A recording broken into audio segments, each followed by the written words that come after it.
子们，我是昭和全能王艾迪老师。我身后这个玩锤子的老头是奥特之星的大王，你们觉得我和他谁会先出 SHF 呢 ？Hello， 各位亲爱的观众朋友们，大家好，我是时代。这期视频给大家来玩这两款 ACT， 奥特之王和艾迪奥特曼。其中这款 ACT 艾迪是动物朋友送给我的，要不然说是奥特之王呢，盒子大小都比正常的 ACT 大了一圈。大王和老师的 ACT 都是魂限定产品，那就先来看看奥特之王，里面有给到一张说明书，教你怎么替换配件。东西分为了上下两层，都在这个透明吸塑包装里面。先把主体拿出来 ，ACT 系列走的是一个美型风格呀，所以你能在 ACT 奥王上看到非常发达的肌肉，就好比是刚锻炼完的古正星能一拳干死闹齿。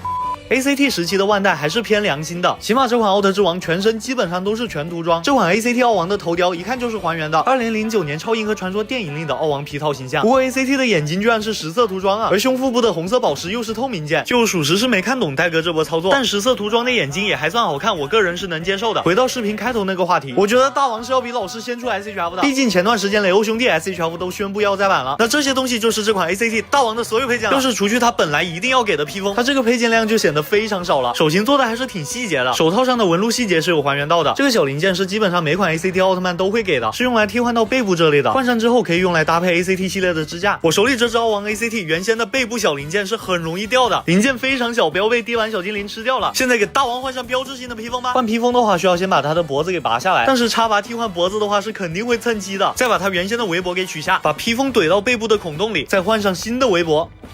OK 了，替换完成。果然啊，有披风的奥特之王给人的气质都不一样了。不过它这个披风是分了3块的硬质塑料，有一定的可动性，能去调节角度。再来看到大王的锤子，王者之锤，这把锤子的还原度就做得不好了。握柄下方应该还得有个红色流苏，这把锤子搭配它的抓握手，就可以让大王拿起来了，效果还是可以的。但是王者之锤在我的印象中也就在雷欧 TV 中用过吧，昭和特有的稀奇古怪的小道具。然后给大家来看到 18艾迪老师，同样是有一张纸质说明书的，内容物也是在这个透明吸塑包装里面，只有这么一层。那么现在把主体拿出来吧。老师身上的肌肉感没有刚才的奥特之王做的那么强，这么说来大王还是个爱锻炼的老头。皮套脚部的褶皱细节也是有还原到的，因为年代久远，这款模型背部这里的消光漆已经掉完了，后脑勺的消光漆上的很足，但老师的后脑勺应该是油光锃亮的，这点来说不还原。不过这款 ACT 本身头雕的还原度做的还是可以的。艾迪的潘长江脸真的太有辨识度了，眼睛和胸灯都是透明件，他的眼睛还有类似蜂窝状的纹路细节。这款 ACT 艾迪的配件还是挺多的，主要是技能特效件就给了3个。那艾迪作为正常的奥特曼肯定是会闪红灯的啦，所以是有这个红灯替换件的。ACT 的红灯发色表现都是很漂亮的。那现在给大家来看到它的技能特效件，首先是沙库修姆光线，这个特效件我觉得做的相当漂亮，它是有做出镂空的。然后是奥特光毛特效件，这根光毛就是做的比较通透嘛，能让老师这么拿在手上。最后是扣带光束，这个特效件有一些白色渐变效果，想换上它的话需要把老师的肚脐眼给抠下来，不过我抠了20分钟啊，最后还是泡热水才抠下来的。这老玩具年代久远啊，再加上这个肚脐眼零件又这